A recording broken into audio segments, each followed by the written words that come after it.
24 news Indian Nanded में आपका स्वागत है। चलिए जानते हैं आज की खबर। सर्व नांदेडवासियांना माझा नमस्कार। जय शिवराय, जय भीम, जय सेवालाल। बिस्मिल्लाहिर रहमानिर रहीम। अल्हम्दुलिल्लाहि रब्बिल आलमीन। इय्याका नअबुदु इय्याका नस्तईन। इन्ना फताना फतहुन मुबीन। अल्लाहुम्मा सल्ली अला सय्यदना शफीअना मुहम्मद व बारिक सल्लिम। साथियों, अल्लाह ने मुझे आज आपकी खिदमत करने का मौका दिया है और आपकी खिदमत का बोझ रख कर मुझे आपकी खिदमत में अल्लाह ताला ने उम्मीदवारी के लिए कि नहीं मुझे चुना है। साथियों, आज प्रचार का आखिरी दिन है और आज एक नहीं पूरा प्रचार एक नहीं आज ख़त्म होने वाला है। साथियों, आज के बाद प्रचार उम्मीदवार अपना प्रचार करना बंद करने वाले हैं और मैं इस माध्यम से कि नहीं आपको बताना चाह रहा हूं कि इस इलेक्शन के अंदर मैं तो उम्मीदवार हूं ही, मेरे साथ आप सब लोग भी उम्मीदवार हैं। तो साथियों, अब आपको कि नहीं ये जिम्मेदारी है कि हर व्यक्ति ने नांदेड़ के उत्तर विधानसभा के अपने आप को एक नहीं मेरा प्रतिनिधि और मेरा उम्मीदवार समझे और हर व्यक्ति ने अपने आप के तौर पर और अपने अलावा 50 आदमी को ये बताएं कि भाई अच्छे उम्मीदवार को और जो शिक्षित उम्मीदवार है जो आपके बच्चों का भविष्य आपका भविष्य सुधार सके उसके बारे में एक नहीं लोगों को जनता को बताएं और हर आदमी अपने आप को मेरा उम्मीदवार समझे और हर आदमी ने अन्य 50 लोगों को बोलकर मुझे एक नहीं मत करने के लिए उनको एक नहीं बताएं।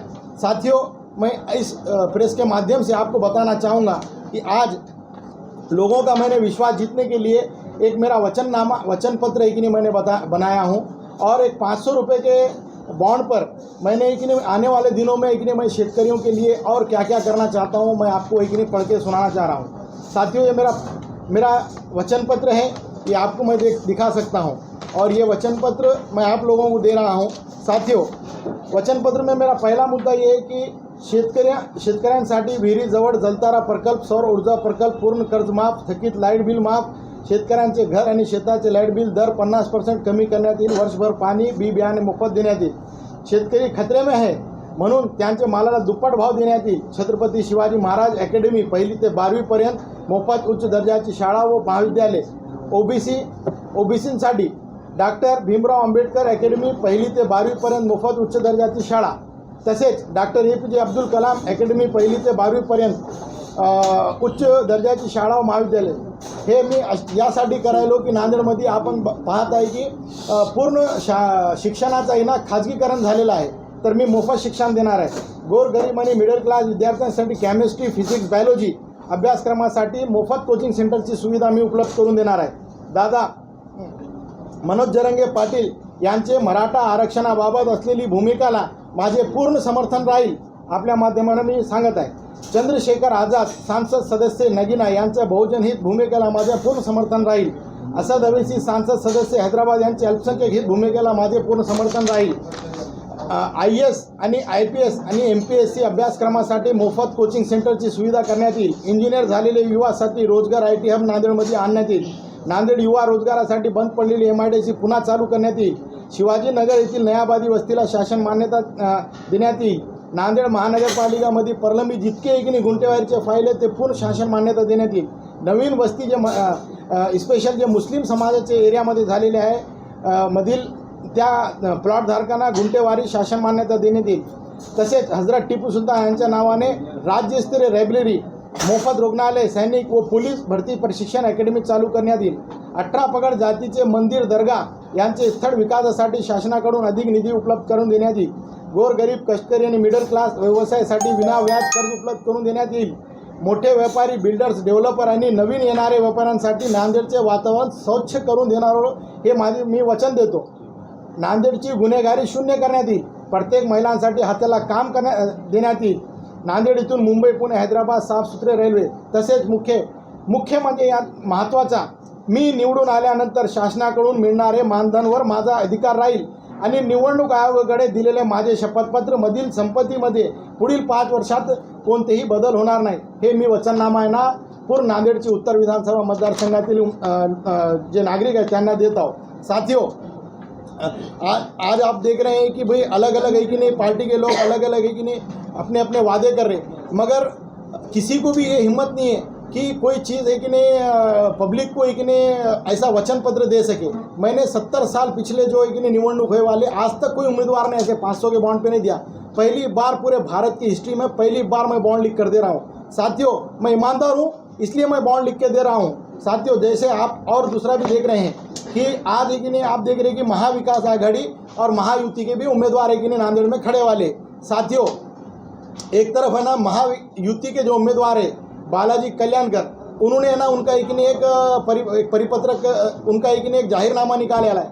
वो जाहिरनामा आप लोगों तक अगर देखेंगे तो सिर्फ उसमें रस्तों का विकास है। रस्तों का विकास सिर्फ ये आमदार का काम नहीं है, शासन की जो निधि रहती है हर काम के लिए रहती है। शिक्षण के लिए क्या करे तुमने, ये मेरा उनको सवाल है। बच्चों के रोजगार के लिए क्या करे, मेरा उनको सवाल है। वैसे ही दूसरा, अगर दूसरी तरफ देखा जाए तो एक नहीं महाविकास आघाड़ी के एक नहीं संगीता पाटिल डग, ये एक नहीं खड़े वाले, तो मेरा उनको भी सवाल है कि गणेश नगर में जब उन नगर सेवक थे तो गणेश नगर का विकास क्या हुआ। आज भी गणेश नगर की अगर गली गली और रोड देखेंगे तो एक भी गली और रोड है कि नहीं बरोबर विकसित नहीं है। पूरे लोगों को घरकुल की योजना नहीं मिली, किसी को भी वहाँ के गरीब और कष्टकरी लोगों को। इसके बाद महाविकास आघाड़ी में अधिकृत और अनधिकृत के ऊपर है ना वाद चल रहा है। तीसरे जो महाविकास आघाड़ी के और उम्मीदवार खड़े वाले हैं वो अब्दुल सत्तार खड़े वाले। अब्दुल सत्तार के आप लोगों को सबको वादे मालूम है। कभी बोलते कि वो मैं सुखदेव नगर को सिंगापुर बनाऊंगा, कभी वो कि नहीं अपने आप को कि नहीं पहले शुरू कि नहीं पहले तो कि नहीं प्रचार कर रहे थे टोपी पहन के, और अब है ना उनकी टोपी भी उतर गई। तो आप ये कुर्सी के लिए इंसान कितना नीचे गिर सकता है ये आप सब लोगों को मालूम है। साथियों, जिसका मन साफ दिल साफ वही व्यक्ति ईमानदार हो सकता है। हमारी पहले से भूमिका है गरीब कष्टकरी हर समाज के प्रतिवर्ग को काम है कि नहीं मिलना, और ये हमारे एक नहीं भूमिका लेके हम एक नहीं साथ में चल रहे। साथियों, वैसे ही आप लोग देख रहे कि ये जो उम्मीदवारी में एक नहीं खड़ेने का मेरी इच्छा कैसा हुई और मेरी इच्छा एक नहीं को इच्छा शक्ति किसने दी, तो मैं आपको एक नहीं ये बात बताना चाहूँगा कि 2 तारीख को दादा मनोज जरंगे पाटिल ने कि नहीं पूरे महाराष्ट्र से उम्मीदवारों को बुलाए थे। तो दादा मनोज जरंगे पाटिल के आह्वान के ऊपर है कि नहीं मैं 3 तारीख को उनके पास पहुंचा। मुझे टोटल 5 घंटे उनको मिलने को लगे। टोटल वहाँ पे कि नहीं 50,000 से भी ज़्यादा गाड़ी और 1 लाख से ज़्यादा लोग वहाँ पे कि नहीं खड़े वाले थे। तो इस माध्यम से जब है ना मुझे 5 घंटे लगे दादा मनोज जरंगे पाटिल को मिलने के लिए, तो मैं जब उनसे मिला तो मैंने एक ही बात उनको बोला कि दादा मुझे कि नहीं सिर्फ आपका आशीर्वाद चाहिए। तो दादा ने मुझे ये बताया कि मेरे समाज के पास हाथ जोड़ के, मेरे पास अगर कोई हाथ जोड़ के आशीर्वाद मांगने आएगा तो मैं उसको ज़रूर आशीर्वाद दूंगा। तो आज मैं जो उम्मीदवारी में खड़े वाला हूँ, मेरा उत्तर के विधानसभा के पूरे लोगों से मेरा निवेदन है कि दादा मनोज जरंगे पाटिल एक ईमानदार व्यक्ति है, और ईमानदार व्यक्ति के एक हाथ को एक बड़कत करने की जिम्मेदारी आप लोगों की है। और मैं इस प्रेस के माध्यम से आपको बताना चाहूँगा कि दादा का साथ मेरा एक नहीं, मेरी जान भी चले जाए तो भी मैं दादा का साथ नहीं छोड़ूंगा। दादा के साथ मैं एक नहीं खंबीरपने से खड़े वाला रहूँगा। तो मैं इस माध्यम से आपको बताना चाहूँगा कि ये मराठा आरक्षण का जो मुद्दा है वो एर्निवल आए वाला है। तो दादा का हाथ मजबूत करने के लिए पूरे उत्तर के लोगों ने एक नहीं, दादा की भूमिका स्पष्ट है। कोई समाज या दूसरों के एक नहीं आरक्षण लेने की भूमिका नहीं है। उनको सिर्फ और सिर्फ मराठा समाज को आरक्षण मिलना चाहिए, उनकी ये भूमिका है। क्यों? तो मराठा समाज की आज जो परिस्थिति है, जो ग्रामीण में है, तो बहुत एक नहीं विकट परिस्थिति है। तो दादा ने उसी लिए चळवळी चालू कर ली है। तो इस माध्यम से मैं बता रहा हूँ आपको, इसीलिए मैंने एक नहीं मेरे वचन पत्र में एक नहीं लिख कर दिया हूँ कि दादा की जो भूमिका रहेंगी वो भूमिका के एक नहीं मराठा आरक्षण के लिए, वो भूमिका के लिए मैं उनके हमेशा हमेशा साथ में रहूँगा। और ये माध्यम से मैं आपको बताना चाह रहा हूँ। साथियों मैं आपको ये बताना चाहूँगा कि आज जो उम्मीदवारी में मैं खड़े वाला हूँ, आप लोगों को मेरी कड़कड़ी की विनंती है कि एक पढ़े लिखे इंसान को आप है कि नहीं पढ़े लिखे इंसान को ही कि नहीं आप है कि नहीं वोटिंग करो। और मेरी जो पार्टी है देश जनहित पार्टी, वो जनता के हित की पार्टी है। और देश जनहित पार्टी के माध्यम से ही कि नहीं मैं खड़े वाला हूँ। मेरी अनुक्रमांक 8 के ऊपर मेरी निशानी स्कूल बैग है। आप मेरे को भरपूर मतों से जिताओ, ये मेरी एक नहीं कड़कड़ी की विनंती है की जेणेकरून येणाऱ्या काळामध्ये की नाही शिक्षित लोक है की नाही चुनावामध्ये भाग घेतील। धन्यवाद, नमस्कार।